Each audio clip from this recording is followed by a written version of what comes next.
Well, who'd have thought at this stage, and it's the Scarce and Price Show from the Wall Center, partly at least. Jeff Patterson's there. And who'd have thought that we would have actual hockey news to discuss with the one and only Frank Corrado from TSN? But here we are, middle of August, and the Blues offer sheet the Oilers a couple of times, and boom, we have actual topics to discuss with you, Frank. I love it. Things are getting spicy. Like, I don't know if anyone's asking you this. Like, I get the question now, you getting ready for the hockey season? I guess partly yes. Like, I am, kind of looking forward to it, but we're still in the middle of August. I think we need to just kind of enjoy the summer that we have left, but it's nice to get some news to talk about. Okay, so what was your reaction? The Blues offer sheet news comes across the wire, and you're thinking what? I'm thinking, am I reading this right? On a number of different things. First of all, the offer sheet, like we just don't see it. So I thought that was, that was news enough. But then the numbers that are involved in the offer sheet, and I'm looking at Philip Broberg, who has the potential to be a good player, but is he worth $4.6 million today for the next 2 years? Like that's a lot of money. Like I was floored by the fact that the offer sheets came through and they were two of them, and then the money involved on those offer sheets. But more Broberg than Holloway when it comes to the money, anyways. But yeah, it was crazy. We just don't see it very often. Pretty good orchestration too by the Blues to go and get the draft pick they needed to be in the ball game, and then to bump right up against the compensation numbers to keep it within reason, but still to be able to attack a team that's going to be in salary cap hell, not just this year, but obviously with Draisaitl and Bouchard up for these massive extensions. Every dollar matters. Like, they have really boxed the Edmonton Oilers in here. They have, and you know what? Like, if the Oilers didn't have Broberg and Holloway for this upcoming season, I don't think that does anything to their Stanley Cup chances. They're both good young players, and they're going to evolve and get better for sure. But even if they don't have those guys, I'm not looking at that team saying, "Well, now they're not Stanley Cup contenders or they're not Stanley Cup favorites." Really, what it does is, it's a shot to the foot of their future, because those are guys that are going to have to take steps and, turn into, players that are relied upon a little bit more there. And now, there's a good chance that at least one of those guys is not going to be an Edmonton Oiler. I wouldn't be surprised if they matched both. I would be shocked if they didn't match either. But I kind of think one is staying and one is going. But yeah, they basically saw vulnerability that the Oilers kind of, they left themselves vulnerable, and St. Louis is going to exploit it. But like, I don't know how you guys feel. Like, it kind of feels like it takes two to tango, because, the Blues are going to put the Oilers in a tough spot, and we'll see what the Oilers do.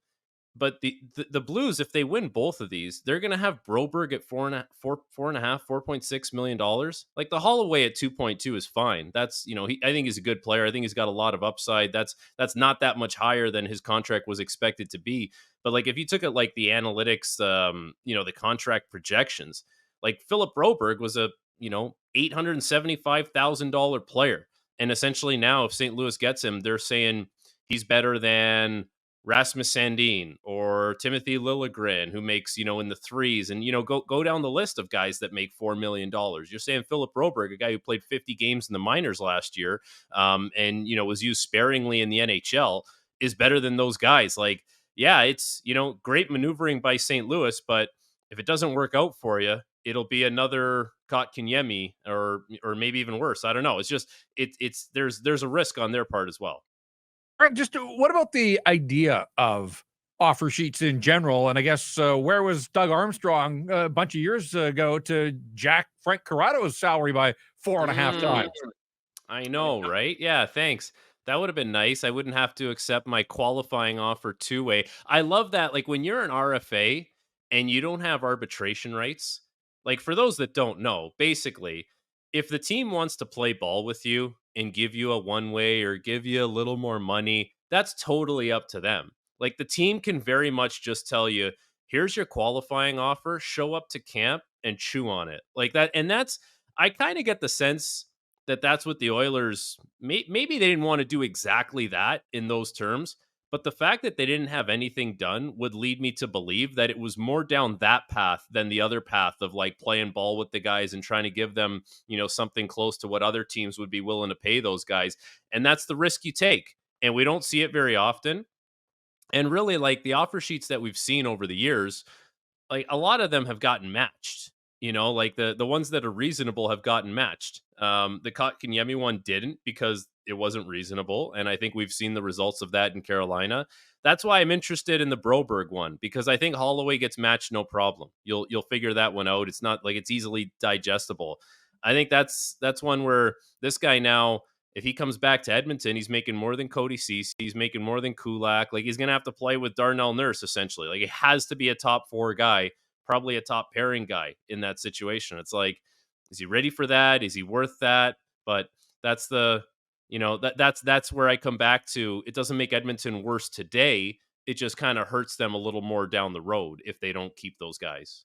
There was a few defensemen of that vintage, and I think of guys like Timothy Liljegren and others that were supposed to be really good. And they had high acclaim in draft year, and it's not like they aren't okay. It's not like they're not National Hockey League players, but they're maybe not quite where we thought maybe they would be at this point in their career.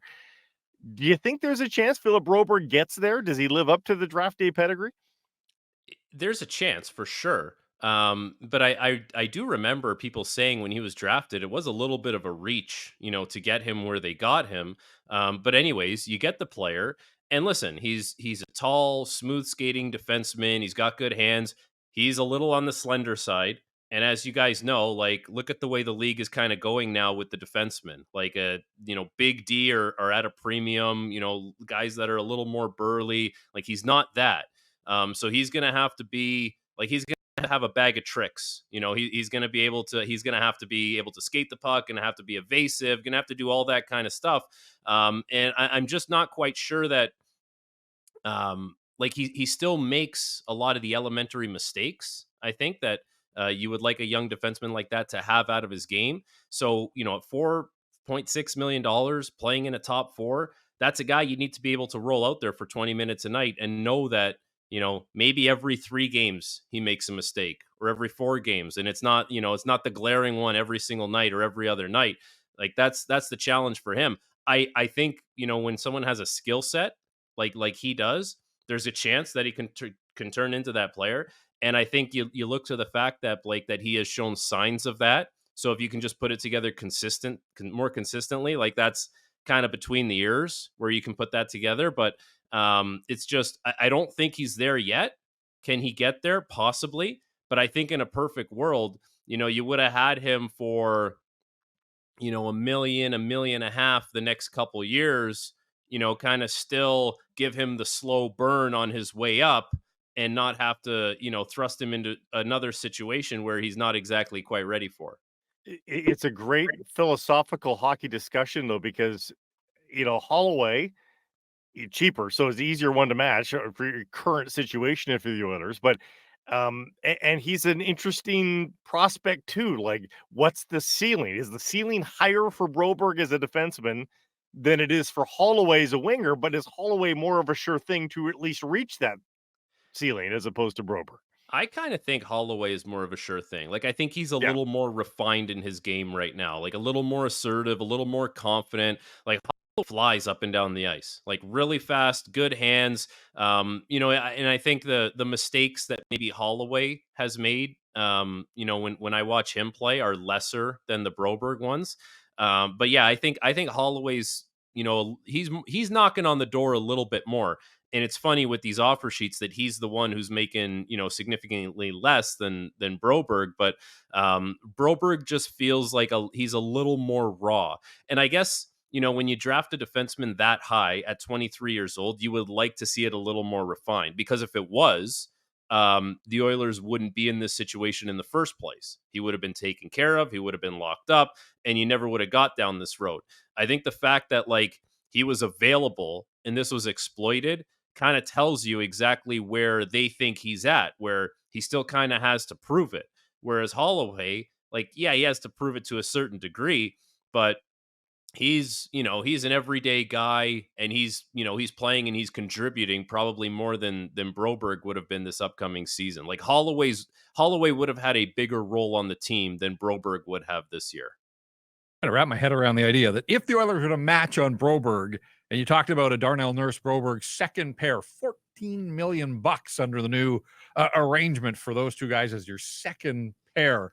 The Oilers have till Tuesday, Frank, so they can take the weekend here. There are rumblings out of Edmonton that they're exploring all their options, including trading one or both of Cody Ceci and Brett Kulak to try to free up some cap space.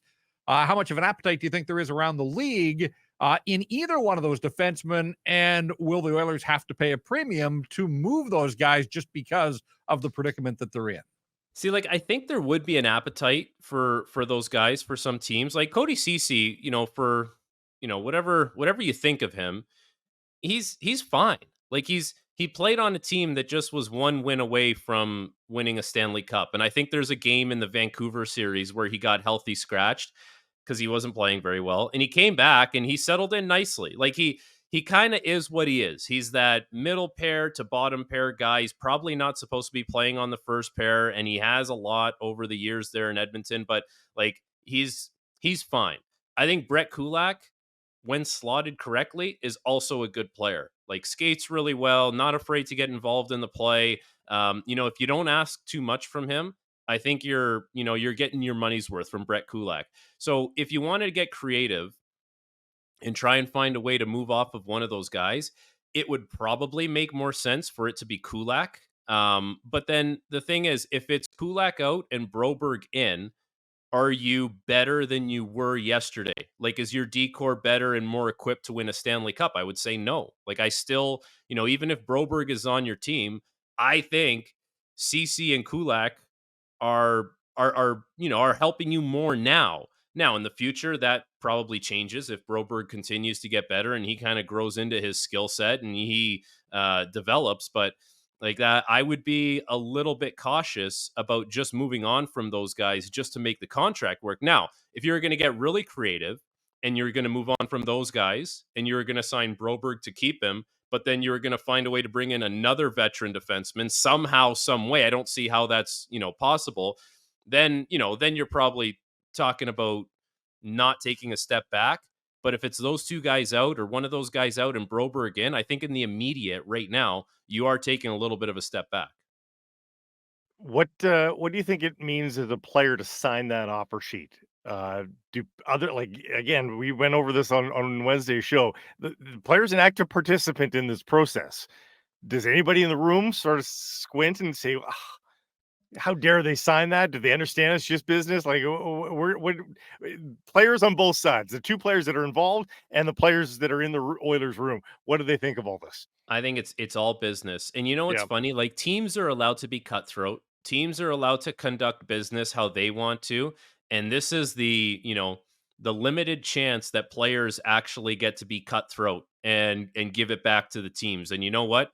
They've earned this. And if a team wants to sign you to an offer sheet, if you want to go there, obviously, and they're going to give you, money that you're probably not going to get with the team that you're getting, you have every right to sign. And I think the guys on the team, they understand that because, as much as you're trying to win, as much as you're trying to build something, like, everyone wants that next contract. Everyone wants that financial security. And just if you compare the numbers of what these guys are probably supposed to get on these next deals, it's like Broberg under $1 million and Holloway is, slightly over $1 million. They're going to get 4.6 and they're going to get 2.29 respectively. Like, you would be crazy. You would be crazy. Regardless of how close the Edmonton Oilers are to winning a Stanley Cup, you would be crazy to not sign those offer sheets. And that's just, that's the team kind of getting exploited and trying to say, we are going to stick you with your qualifying offer or something close to it, and there's nothing you can do about it. Well, guess what? There is something you can do about it. Other teams can take an interest in you. And fortunately for them, the St. Louis Blues did. But I don't think there's any hard feelings from the players involved because everyone understands that as much as you're trying to win, your career and financial security is very important to players, as much as hockey players don't want to talk about that stuff because it seems selfish and it's just not the way we do things. It's the reality and it's the truth. And I don't think anyone would blame these guys for signing those offer sheets. My last one on this topic. Is this all just good news for the Vancouver Canucks? Because there was a world in which they just squeezed everybody here under the cap. Is there going to be a talent drain for the Edmonton Oilers that is indirectly then going to benefit the Vancouver Canucks in the Pacific Division? I'm not exactly sure this affects Vancouver very much. Like I think if they were to lose both of these guys, and I don't think that's the case, Holloway's the bigger loss. So I'm kind of envisioning the Oilers right now with Holloway coming back, and they're going to find a way to make that work. And Broberg being gone. That's Yeah. kind of how I think it plays out. And so now, if you're starting the year in the Pacific Division, and you look at the way the decor is going to shake up in the four lines for Edmonton, I don't see a huge advantage for the Canucks now. I just think it's, it's a player in Broberg out who is a young guy who's not really moving the needle right now. He may develop into a player that moves the needle, but I don't think it does that right now. And I don't see Vancouver gaining a big advantage because one of those guys is not going to be there. News from the hockey world this week, closer to home for you there, was the transition in Toronto, the captaincy being stitched onto the jersey of Austin Matthews. Was it a stripping of the C from John Tavares, or is that taking it a step too far? I don't see it as a stripping. I honestly don't. And I know some people have kind of said, well, how could they make him do that? And how could they make him be up there on stage? And well, what a bad look. I don't see it that way at all. I see it as like John Tavares came to the Leafs to try and win a Stanley Cup. He was the captain for 5 years and it just hasn't worked for whatever reason, or he's captain 5 or 6 years. Like, it just hasn't worked. They haven't been able to get over the hump. I think he cares so much about the success of the team and where the team is going and wanting to win here that he's willing to put, his kind of ego aside and say this is the right thing to do. And Austin Matthews, it's his team. He's been the alpha dog here for a long time. Like if not now, when? Like, do you need to wait one more year to prolong it? And it's inevitable that it's going to happen. So I think it's, it obviously would be a little bit of a shot. Like, it would be hard, I'm sure, to relinquish that. John, very proud player, very good player still. But I don't see it as a stripping of John. I see it more as, a passing of the torch, passing of the baton, whatever you want to call it. But it's like the time is now to kind of show that this is, Matthews' team. And let's see how different it looks with Matthews as the captain, because now that'll be the next challenge. Do they walk different? Do they talk different? How do they play different? Is it tangible on the ice? What are we going to hear post game, post practice? Teams on a losing streak, teams on a winning streak. Like, how different is everything going to look? And I think it probably will. It probably will look and feel a little bit different. And I think that's what you want. I don't think you just want it to be, a carbon copy business as usual replacement with the captaincy going from, Tavares to Matthews. Should we see more of that, Frank? I mean, with stale captains, and not that that sounds worse than I meant it to. You can maybe pass that baton on before retirement, before that guy moves on at the age of 34 to a new team or his sunset team, if you will. Canucks don't have to worry about this. Quinn Hughes has just been crowned. He's going to be here for a long time. But Jeff has brought up the Colorado situation, and there are others in the NHL as well, where you could just see, like, why don't they give it to player X? Is it so verboten to do what the Leafs did? I think it depends on who your successor is going to be. Like in this situation, the successor is Austin Matthews. He's one of the 5 best players in the world. And, all the guys that have been in his category, the first overall pick, that was the face of the franchise, that was one of the best players in the world at any given time. Like, I'm thinking Crosby, Ovechkin, Stamkos, McDavid. Those guys have all been the captain. Like, they've been the leader of their team. So it felt like it had to happen for Matthews at some point. And I think it should have happened 5 years ago for Matthews. Like, he should have been the young captain, just like, you talk about Colorado, but the young captain, just like Landeskog was, obviously not that young, but, just like Crosby was, just like McDavid. Matthews should have had that. And I know, like, the security guard incident, whatever. Like, not that I don't care about that. Like, I'm obviously very sensitive to that, but I still think Matthews, like, it was his team at the time. It's been his team since then, and that should have been his responsibility. Now, he's been able to kind of grow into this, and he'll be better equipped for it than he ever has been. He's seen the market now here as volatile as it ever, has been, up and down, apathy, whatever you want to call it. Like, he's seen all of it now. So I think, it just comes back to who's the next guy in line. Because if you got a guy like Austin Matthews waiting in the wings, yes, no problem. You kind of, where it's going.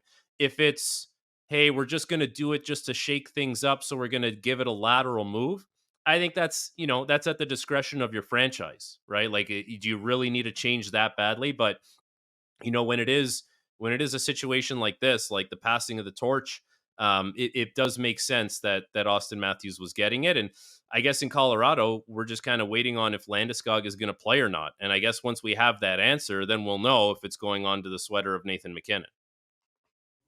So, with all of that said, let's look at a team like Chicago. I think they're one of 6 teams in the league that doesn't have a captain. Connor Bedard's going to be the guy. The Blackhawks put the C on John Taves early in his career. How soon is too soon for a young guy to be a captain, do you think? Not too soon for that guy. Like, that guy he is a very special player. He's a very special person. I just think for Bedard, last year felt like not a write-off, but it felt like Chicago was playing in a different league. Like, they were getting beat up a lot. They weren't even in a lot of the games. Like, and he was hurt at times. Like, I think he missed 4 to 6 weeks. Like, that was just that season for Connor Bedard. He dazzled us a lot.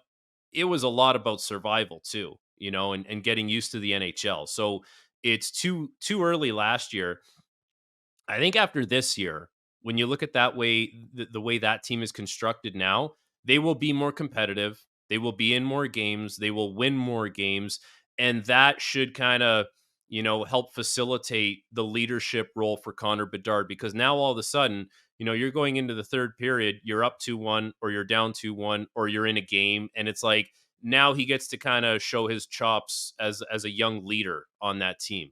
So I think after this year is done, they probably go this year without one. I think after this year, you probably kind of know where he's at as far as how he's ready to handle that kind of stuff. And it's a big responsibility, and it's a tough league. But that guy's one of the, he's going to be one of the few guys that's built a certain way, mentally and physically. And I think he's ready for it sooner rather than later. But I want to see how this year plays out with a little more of a competitive group around him. Before you go, we're seeing some PTO news. Does this seem early to be signing up for a PTO for these guys? Like, they clearly have seen the writing on the wall that they are not getting a contract. Like, already you're signing a PTO? That's what it is, man. Honestly, like, if you're like, there's a time in the summer, I think, where your agent calls you, or you probably call your agent. He might be ducking you, and you say, "What do we got here?" And he goes, "Listen, I have talked to everyone multiple times.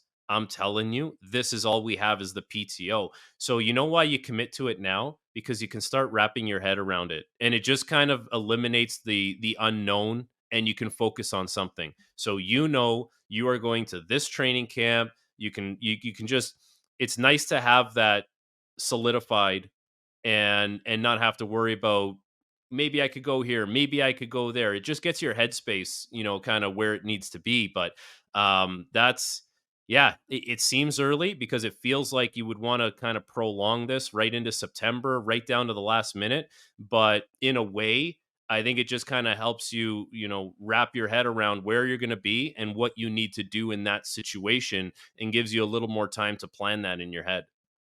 Frank, always a pleasure. Look at that. We were able to eat up all this time in the middle of August. So we'll see you in a fortnight or so, a little bit closer to the start of those rookie camps and everything. But have a great finish to the summer.